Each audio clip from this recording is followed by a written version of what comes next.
All right, man. It's Nick with OTR Views, man. We got my guy AMJ WOO in the building. What's happening, man? Man, it's good to be here, man. It's a blessing to be here. I'm glad to, be a part of what you got going on. I really like what you have going on as far as just how you push and, just consistency and focus and determination that's an emotion that and a vibe that push off the other people that I done gravitated to. So I'm just glad to be here. Yeah, man, and I appreciate you tapping in and jumping on the deal and working with me and all of that shit, man. Yeah, I really appreciate that, man. That shows that you really do support the brand and shit like that. They better tap in now. They playing. Nah, for real, man. I'm telling you. The price goes. 2023 is gonna be crazy. I'm telling you, man. So, first of all, tell the people about yourself, man. For my audience per se, tell them about you, who you are, where you come from, stuff like that. Okay. I am OYM AMJ WOO. Northside baby from City King. Man, just a little insight to catch people up on speed. I know Nick and a couple others may know, but I went and did a little time, like 9 years, and I came back, and now I'm just kind of like, tiptoeing in, but making sure it's solid ground. You know what I'm saying? So, October I will be dropping Build Different. You know what I'm saying? It's a lot of stuff, man. It's a lot, but we'll get into it. Right. I feel you on that. First, I want to stop right there and ask, doing time like that, especially for that long, like, how did that affect you and your life as far as your career, like just you growing up mentally, everything? Like, how did that affect you? Okay, well, so I did 9, man. So I'm 35, and out of the 35 years, I done did 11 years worth of incarceration. Okay. I just did 9 of it flat, and man, it was a blessing. Okay. Look, I couldn't beg for nothing. There was more. That's a gift that money couldn't buy. Right. I couldn't beg for, wouldn't be able to ask for, but that changed me a lot. That helped me grow mentally. That helped me be able to focus. That helped me be able to analyze characteristics, see how people move. You know what I'm saying? You can premeditate things out and play things out a lot more. I can now, whereas I can see things and like, hey, why you don't want to? Man, I'm cool on that, bro. It's a lot going on right there. It's too much possibility. Right. You know what I'm saying? And I wasn't able to foresee it like that till I got to a place like that. And while I was going mentally, I ain't care about nothing. When you ain't got nothing to lose, you really don't care. Or when you feel like you don't got nothing to lose, because a lot of people do got something to lose, and they just act like or just feel like they don't. So Right. But that's what changed. Okay. So did that kind of like too, like you said, since you say you see stuff for what it is, and you see when it's a lot going on in certain situations, did that change the way you move as a person out in the world? You know what I'm saying? Because you can easily get caught up in anything nowadays, bro. Like, you get trouble just for anything. So the thing was for me that made me switch, that made me focus a lot more here, is being able to realize I wasn't paying attention to the distractions. Like, it's a lot of distractions out here, but when you get in there, it's still a lot of distractions, but not like that. Your mind more focused on your surroundings, your environment, especially if you're caught up in the stuff. It's easy to get messed over in certain ways and down there. So it's like you notice all the distractions, and when I come out here, it's like, man, it's just a bunch of distractions. I gotta try to make sure that I'm focused as much as possible. You know what I'm saying? Putting forth that effort, saying, man, make sure you're on top of it, or at least make sure you're not giving up, not saying, man, fuck this, I ain't doing this no more. Okay. So let's talk about after you got out and you put that behind you. Did you come home to nothing? Did you have to rebuild everything? Like, how did that process go? Man, I tell everybody. I came home, man, my brother took me to the beauty supply store. My mama had a cell phone she got me a cell phone that day, and I had one of my cars that I left before I left that I came back to. She got new tires for it and everything. But as far as clothes, she saved my clothes from 9 years ago. I was taking my clothes to the cleaners trying to get them taped up. Like tacked up. If I'm paying $5 for the cleaners people to kind of tack them up, or me trying to cut them and sew them myself. I was going to the African shops, buying penny loafers, trying to style, I had to start from a cell phone and a car, man. I told her, that's all I need. Just give me a phone in the car. I'm gonna do the rest. You know. And now, fast forward, we here now, man. That's motivation for people that's going through that currently right now, or at that point now. Right. So I'm pretty sure they looking out, you know what I'm saying, towards you. And once you start putting yourself out there for people to relate to, stuff like that, then boom. Thanks. There you go, man. There you go, man. So let's talk about music, man. When did you get into music? Was this before or after that? So I never did music. Okay. But when I used to be in the sales, I would make music because, you know, I always freestyle and make music in my head, but I ain't in the studio type dude. Right. But my surrounding friends, they in the studios and stuff. Mm-hmm. And it just went to just making music in the cell to my cellmates like, man, what's that you doing? And then I hit it for them, and then they'll be like, I hit that in the day room.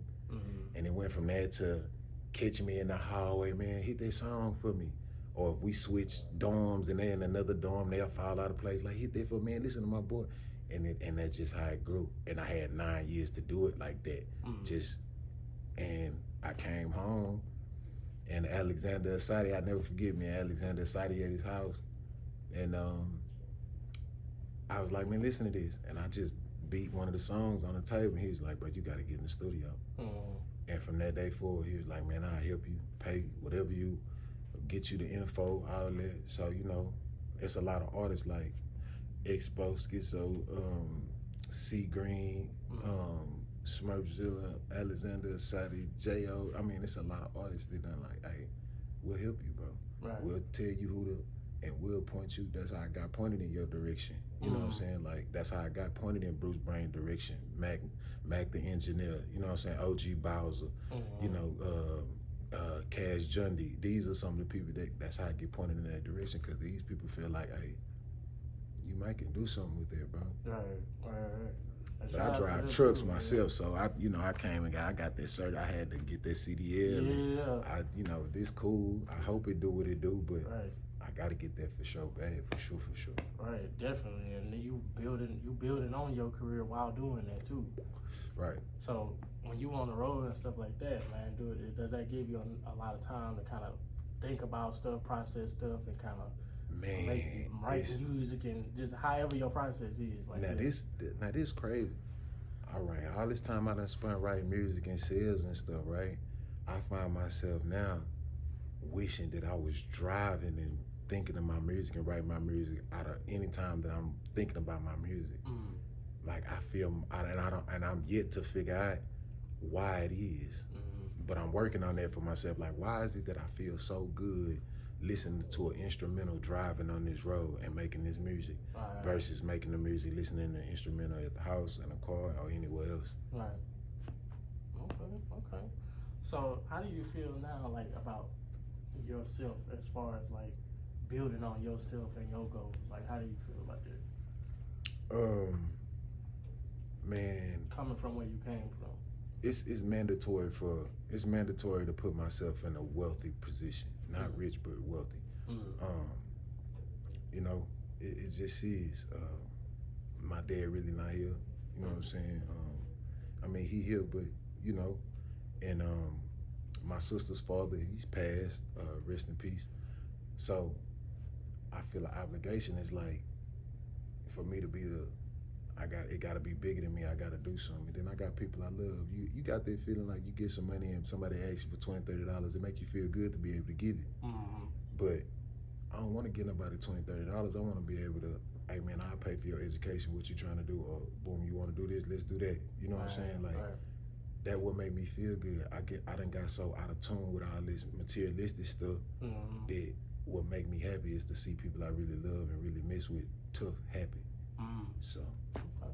All right, man. So what's some advice that you can give to a person that was dealt kind of the cards that you were dealt, and how to get past that situation? The deck ain't, the cards is no different. The deck may change, but the cards is no different. So you can't get mad about the cards you get dealt. Right. You just gotta figure out how you can utilize them for your best advantage and what you got going on. Like, everybody go through stuff. You may not see it as oh, it wasn't this or it wasn't that because you didn't go through it like this or like that, whether they be from a wealthy family, whether they not be from so much of the gutter like you was, it's all the same. Right. And it's all gonna be hard. And you gotta know that it's only gonna work for the people that put it. It's no more, all of those just thinking it's gonna pop up and happen. It don't work like that. Right, you gotta go through the ups. You gotta go through the downs. On, off switch, left, right, east, west, north, south. Everything has something to it. It's not just gonna be peaches and cream. Right. And once you get that in your mind, you start to accept the reality of these obstacles and not feeling like, oh, this ain't supposed to happen to me, or I'm so down. It's like, yeah, this supposed to happen to me. Who else is gonna happen to? Cause the bag on the way. Right, man. Okay, so I know you said you got some new music from the drop. Let's talk about that. When is it coming out? What's the date for it? So, man, it'll be finalized and dropping in October. Now, I haven't made a decision if I was gonna do it on Halloween or just do it the first day after the month of October into the next following month. Okay. It's really about, you know, just how I feel about it. I've been holding it out for 3 years. Yeah, I performed. People want me to drop stuff. I'm not here to appease nobody in this industry as far as how I put my music out because I don't represent it like that. Right. This is my therapy. This is my passion. So if it take me 4 years, 5 years, 6 years, I've just got to keep putting it out because quality will be a part of the process, not just putting out music because I want people, because I want to get on or I want to be seen. Right. As long as I feel like at the end of the day, I got to give it 100%, 110% of quality from what the best of my ability is on every track and the whole process about it. Right. I ain't putting nothing about. I ain't putting nothing out unless it's like that. Right. So I got it set for October, and everything is already recorded, everything mixed and mastered. But you know, I want to make sure that I'm going through how I want to set my songs up. You know what I'm saying? Videos, how I want to have a format set out. I don't want to walk into this with no format in case stuff pop out for me, and now I'm trying to figure out what to do. Right. I want to at least have some kind of format or idea about how I want to move in case it do move a certain kind of way, or in case it don't move a certain kind of way. I just don't want to walk into this blind, and that's a lot of the advantages that I get from these outside, you know, people like, hey man, don't walk into a blind, make sure you know what you're doing. Right. That's Or great, try to know what you're doing. At Right. least study, look up something, you know, put some effort into it. Don't just make music because it's bigger than music and talent. All right, and the project is called Built Different, right? It's called Built Different, for sure. All right, man. Y'all be on the lookout for that, man. Make sure tell them where we can find you, man. Oh man, you can find me on Instagram, Facebook, Snapchat, man. OYM AMJ WOO. Yeah, for sure, man. Tap in, Tap for in, sure. man. Man, sure, man. Appreciate you.